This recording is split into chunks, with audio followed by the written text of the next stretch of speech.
मी आज आपल्या अनुमतीने नियम 48 अन्वये वैयक्तिक स्पष्टीकरणाच्या संदर्भात आपल्या सभागृहात सर्वांसमोर उभी आहे। एका वृत्तपत्राने एक बातमी छापली। गेले अनेक दिवस अनेक वृत्तपत्र अनेक वाहिन्या वेगवेगळ्या बातम्या वेगवेगळ्या संदर्भात देतात। या बातमीचा संदर्भ घेऊन सन्माननीय सदस्यांनी वटवाटीवारांनी माझा उल्लेख केला आणि म्हणून मी आज इथे स्पष्टीकरणासाठी उभे आहे।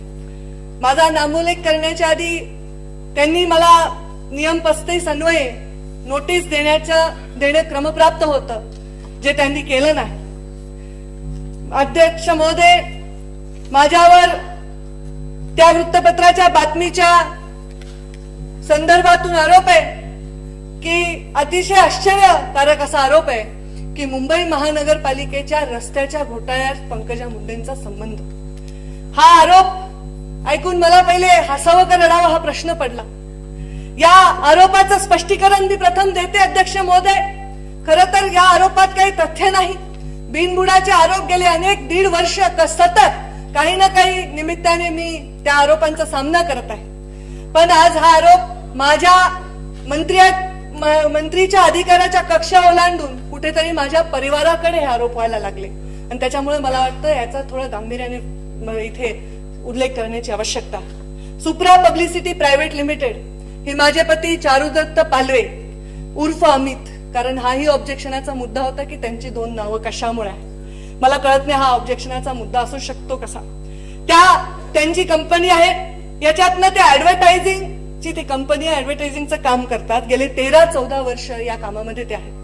2011 मध्ये RSP कंपनीने सुप्रा कंपनीला आम्हाला अप्रोच केलं आणि त्यांनी सांगितलं की आम्ही काही फुटओव्हर ब्रिजेस मुंबईमध्ये बनवणार आहोत। आम्ही ऍडव्हर्टायझिंग मध्ये एक्सपर्ट नाहीत, पण आम्हाला ऍडव्हर्टायझिंगच्या त्याच्या संदर्भामधले जे राईट्स आहेत किंवा आमची ऍडव्हर्टायझिंग तुम्ही करावी अशा प्रकारचं त्यांनी आम्हाला कॉन्टॅक्ट केला, अप्रोच केला आणि तेव्हा RSP आणि सुप्रा पब्लिसिटीच्या मध्ये एक करार झाला। या करारानंतर 2012 मध्ये हा करार झाला। त्याच्यानंतर 2013ला सुप्रा पब्लिसिटी मधनं मी राजीनामा दिलेला अध्यक्ष महोदय। या नंतर गेल्या 2011 पासून 2016 पर्यंत त्यामध्ये कुठलीही कारवाई झाली नाही, कुठलाही ब्रिज निर्माण झाला नाही, कुठलंही कन्स्ट्रक्शन झालं नाही आणि आमचा त्याच्याशी संबंध नव्हता। आमचा फक्त ऍडव्हर्टायझिंग राईट पुरता या सुप्रा पब्लिसिटीचा संबंध होता आणि त्यामुळे ही कंपनी डिफंक्ट झाली आणि ही डिफंक्ट झाल्यानंतर त्याच्यामध्ये बाहेर पडण्याचा निर्णय घेण्यात आला। त्यामुळे या व्यक्तीच्या ज्यांच्याशी आमचं टायअप होतं ते टायअप सरकारी यंत्रणेतल्या कुठल्या पैशाच्या संबंधात नव्हतं, ते ऍडव्हर्टायझिंगच्या राईटच्या संदर्भात होतं। तो माझ्या पतीचा म्हणजे अधिकृत व्यवसाय आहे, ते अनेक वर्ष त्याच्यावर टॅक्स पे करतात। आज त्यांच्याशी जे आमचं टायअप झालं त्या व्यक्तीचे आणखी कुठले व्यवसाय आहेत, त्या व्यवसायामध्ये त्या व्यक्तीवर कुठले ताशेरे आहेत, त्यामध्ये त्यांचे काय प्लस पॉइंट्स आहेत मायनस पॉइंट्स आहेत, त्याचा माझ्याशी संबंध लावून त्या व्यक्तीने रोड कन्स्ट्रक्शन मध्ये जेवढ्या कोटीची कामं घेतली त्याच्यात पंकजा मुंडेचा हात आहे, त्या भ्रष्टाचारात पंकजा मुंडेवर एक अजून एक ठपका अशा प्रकारचा आरोप माझ्यावर करण्यात आला। हा आरोप मी साफ नाकारते। एकही पैशाचा व्यवहार सुप्रा पब्लिसिटी मध्ये आणि RSP मध्ये झालेला नाही, कारण ज्या कामासाठी ते एकत्र आले ते कामच फळाला आलं नाही, त्यामुळे त्याचा पुढे कुठलाही व्यवहार झाला नाही। रोड कन्स्ट्रक्शन मध्ये मी किंवा माझा कोणी नातेवाईक त्याच्यामध्ये व्यवसाय करत नाही। माझे पती रोड कन्स्ट्रक्शन मध्ये कुठलंही काम करत नाहीत। मुंबई महानगरपालिकेतल्या कुठल्याही रोड मधल्या कुठल्याही कॉन्ट्रॅक्ट मध्ये आमचा कुठलाही संबंध नाही। माझ्या पतीचाही संबंध नाही, माझ्या परिवाराचाही संबंध नाही। असं असताना सुतावरून स्वर्ग गाठण्याची ही नवीन पद्धत एखाद्या नेतृत्वाची प्रतिमा मलिन करण्यापलीकडे याचा कुठलाही उद्देश अध्यक्ष महोदय दिसत नाही। मी आता गेले अनेक दिवस वेगवेगळ्या आरोपांना सामोरे जाते। डिपार्टमेंटच्या संबंधातले आरोप मी समजू शकते।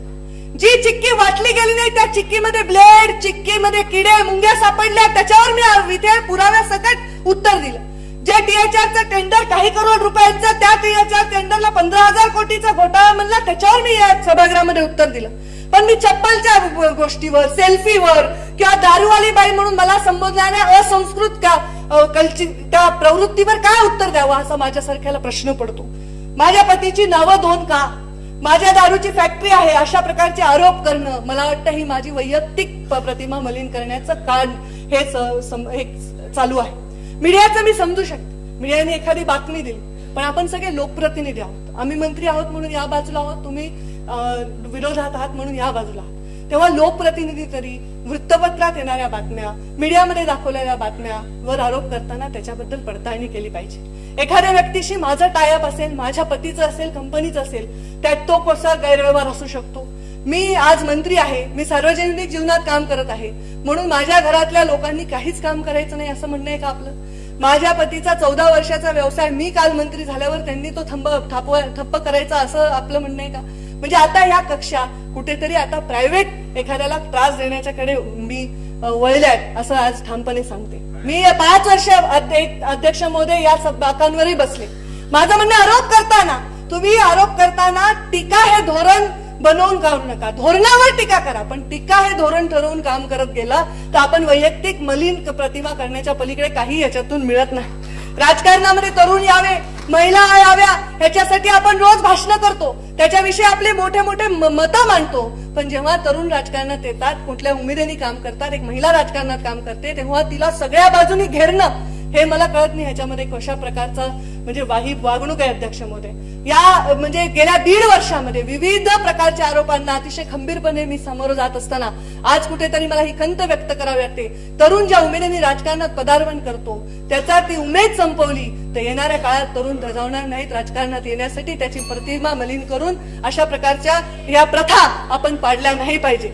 एखाद्या खोट्या बातमीने, एखाद्या खोट्या आरोपाने आणि एखाद्याचा चेहरा मलिन करण्याने फरक पडत असता तर वर्षानुवर्ष वृत्तपत्रातल्या बातम्यांनी लोकांनी मतदान करणं बंद केलं असतं. 60% लोक आजही मतदान करतात आणि अनेक विरोधांना सामोरं जाऊन अनेक लोक अनेक आरोपांना सामोरं जाऊन आज 30-30 वर्ष राजकारणात काम करत आहेत.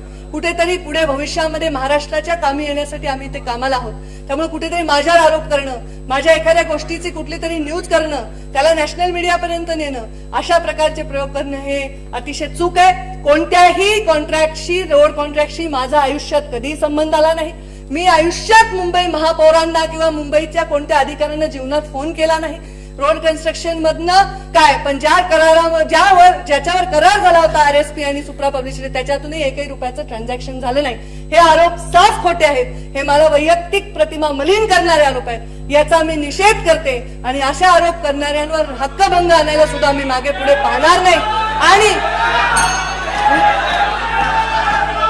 आपण ही आचारसंहिता सर्वांनी पाळली पाहिजे आणि कुठलीही नोटीस न देता माझ्यावर असा आरोप करणाऱ्यांनी त्याच्याबद्दल दिलगिरी व्यक्त करणं मला वाटतं अध्यक्ष महोदय योग्य. धन्यवाद.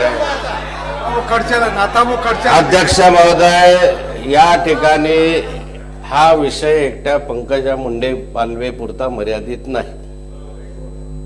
अध्यक्ष महोदय, या सभागृहामध्ये जाता दोन्ही बाजूच्या सदस्यांकडून विचार करण्याची आवश्यकता आहे.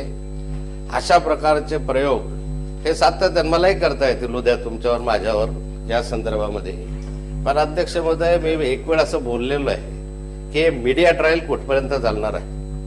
अशा स्वरूपाने एखाद्या व्यक्तीला टार्गेट करायचं आणि त्या संदर्भामध्ये कुठलाही पुरावा नसताना एखादा कागद हातात घेऊन फडकवायचा आणि त्यांचं पूर्ण आयुष्य उद्ध्वस्त कसं होईल या दृष्टिकोनातून जर कोणी प्रयत्न करत असेल ते निषेधार्ह आहे. मला वाटतं की सभागृहामध्ये या संदर्भात आपण निर्णय देण्याची आवश्यकता आहे. आणि हा यापूर्वी माननीय दिलीप वळसे पाटील साहेबांनी दिलेला आहे. यापूर्वी मधुकरराव चौधरी साहेबांनी एक वेळ अशा स्वरूपाचा निर्णय दिलेला होता की यामध्ये या वर्तमानपत्रात आलेल्या बातम्यांच्या आधारावर, बातम्यांच्या म्हणजे वृत्तपत्रामध्ये किंवा मीडियामध्ये आलेल्या बातम्यांच्या आधारावर या ठिकाणी तो पुरावा म्हणून आम्ही समजणार नाही आणि त्यासाठी चर्चाही त्याच्यावर घेणार नाही असं वळसे पाटील साहेबांनी वारंवार सभागृहात सांगितलं. हा, तथ्य असेल, त्याच्या हातामध्ये पुरावा असेल तर सखोल चौकशी झाली पाहिजे, दोषीला शासन झालं पाहिजे. अध्यक्ष पीठासीन अधिकारी यांच्याकडून वारंवार सांगण्यात आलेलं आहे. माझी विनंती आपल्याला यापुढे राहणार आहे की अशा स्वरूपाच्या जर विपर्यास्त बातम्या पुराव्यानिशी आपल्या पुरावा नसताना येत असतील त्याची नोंद घेण्याच्या सभागृहात आवश्यकता नाही. परंतु त्या संदर्भामध्ये नोटीस देऊन पुराव्यासहित एखादा विषय आला तर त्याची चौकशी केलीच पाहिजे, या बाजूला आम्ही आहोत. परंतु एखाद्याचं चारित्र्य हनन करण्याच्या दृष्टिकोनातून समोर टार्गेट करून असं जर करत असतील तर मला वाटतं ते योग्य नाही. आपण याची माझी विनंती आहे की याची नोंद घ्यावी आणि यापुढे तरी या सभागृहामध्ये अशा स्वरूपाचं एखाद्या वृत्तपत्रावर किंवा पुराव्याच्या अभावी या ठिकाणी चर्चा होऊ नये. माझी रिक्वेस्ट आहे या संदर्भात आपल्या माध्यमातून श्री आपल्या वडेवाटेल साहेबांना की असेल तर आपण याच्यामध्ये माफी मागितली पाहिजे. 40-40, 30-30 वर्ष सभागृहामध्ये काम करत राहायचं तर या संदर्भात ठीक आहे, या संदर्भात दिलगिरी व्यक्त केली पाहिजे. यापुढे याच्याशिवाय बोलता कामा नये, नोटीस दिल्याशिवाय बोलता कामा नये. कोणी काही उठतो कागद घेत बसतो आणि अशा स्वरूपाचं जर सभागृह चालत असेल तर मला वाटतं या सभागृहाची गरिमा राहणार नाही. माझी विनंती आहे की या संदर्भामध्ये आपण एक तर पुरावाना स्पष्टता द्या, नोटीस द्या. आता या विषय संपलेला असं समजून त्यांनी या संदर्भामध्ये माफी मागावी अशी माझी विनंती आहे.